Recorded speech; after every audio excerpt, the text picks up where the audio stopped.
Hello guys and welcome to the channel. Today we are replacing the CV boot, the outer driveshaft boot on a Peugeot 207.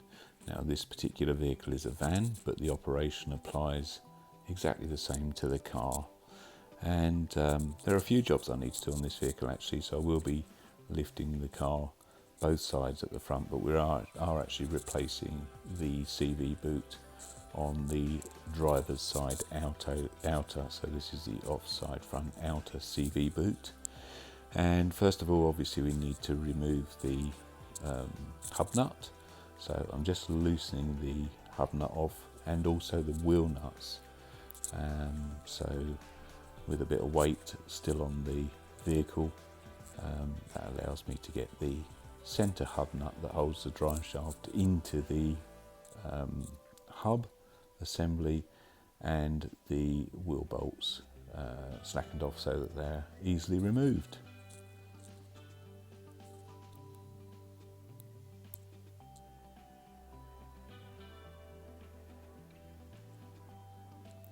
Okay, now we're just going to lift the vehicle up again, and I will shortly be removing the road wheel.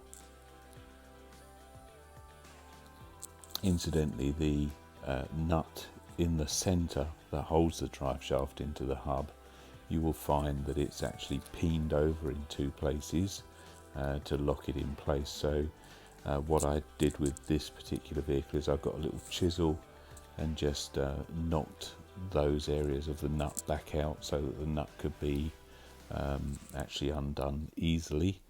They're quite tight, so you will need quite a long knuckle bar to get that undone, but just undoing the hub nut now that it's loosened off. Once this nut is taken off, then obviously the drive shaft eventually can be pulled out from the back of the hub.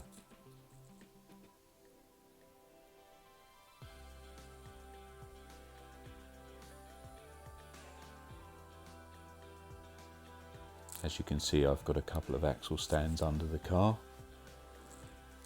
Now what I'm doing at the moment is just spraying a little bit of WD-40 on the track rod end nut. I did also do the same on this bottom lower ball joint nut and bolt. As you can see, there's the boot. It's not actually split, but the clip has come off, so that's what's caused the boot to leak grease. So we will be fitting a new boot.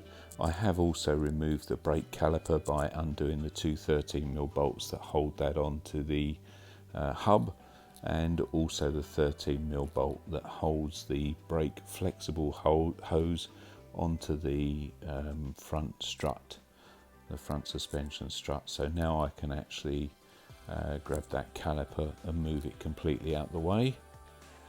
I actually sat it down on the floor behind the suspension leg and just undoing the nut now that holds the track rod end into the hub assembly. Once that's removed, then a couple of good hard smacks with a hammer and it should just pop off.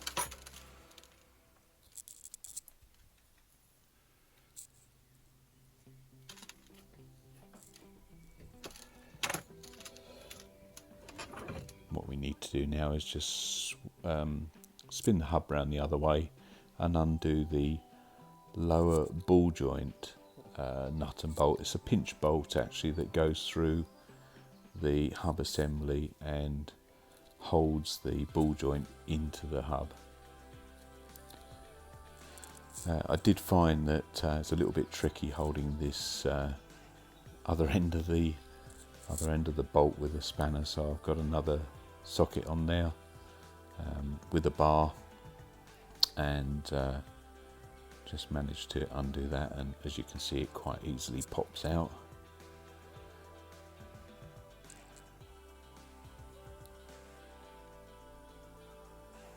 Once I got this bolt out, I did give it a good clean up on the wire wheel and applied a little bit of copper slip to the bolt so that it was easier to go back in. Little tap here on the hub Obviously the hub pinches onto the ball joint, so a little tap just to open up that pinch bolt arrangement, and then it's just a simple case of levering the lower arm and the ball joint should fall out the bottom of the hub. I did find it was a little bit difficult to get enough clearance to drop the lower ball joint all the way down, so eventually I went in from the other side with this long knuckle bar and managed to quite easily release the ball joint from the hub. And there she goes. Now you can see that the drive shaft now is quite easy to remove from the hub assembly.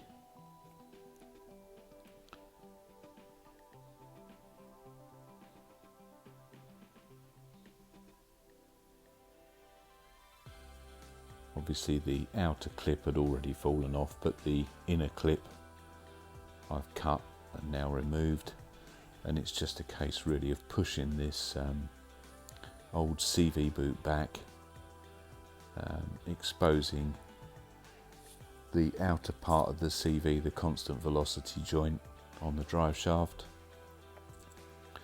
and normally they just tap off quite easily. If you give them a good tap with a hammer, they come off quite easily, but what can sometimes happen is the whole drive shaft can actually come out of the transmission, out of the gearbox.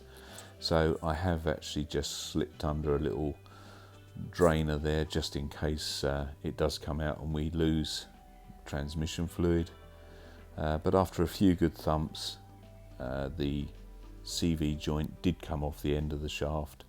As you can see there, the shaft is now has its splines exposed. What we will need to do now is to put some new grease in the CV joint. Obviously when the gaiter splits or becomes detached, the grease quite quickly escapes from the joint, and you do get a new sachet of grease in with your CV boot kit. So I'm just applying some new grease now to the joint. I tend to run the grease around the outer race and also the inner part of the race, and just really smooth it out around the joint. It will find its way in quite easily because obviously the joint is articulating all the time as well as rotating,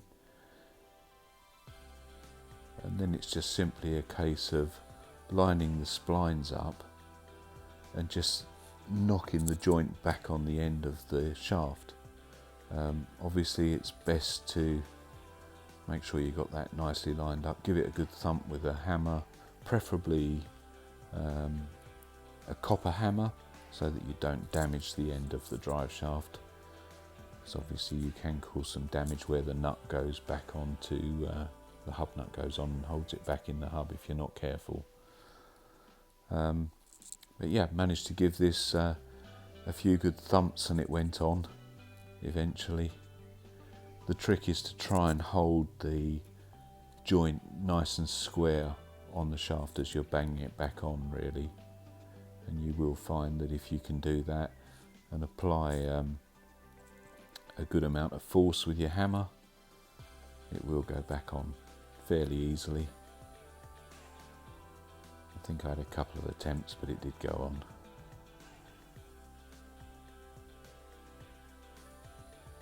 It's very easy to, if you don't get it on first time, it's very easy for it to sort of go out of line a bit, so you may need to just make sure that everything's dead straight inside the joint. There we go, it's on. Once it's on, you can give it a little tug and it will actually stay on the shaft and not come back off. So that's nice and secure. Just a quick wipe round on the end of the boot to get rid of any surplus grease that may have come out of the gaiter, and then a case of fitting the clips. Now the clip that goes on this end of the gaiter has some little pegs that need to locate, as you'll see in a moment. You basically put the clip on, squeeze it as tight as you can by hand, and locate the little pegs into the slots cut in the clip. You should see in just a moment just where my thumb is there. There we go. So they've just located in those slots, and then it's just a case of squeezing up this centre bit so that it pulls the clip nice and tight.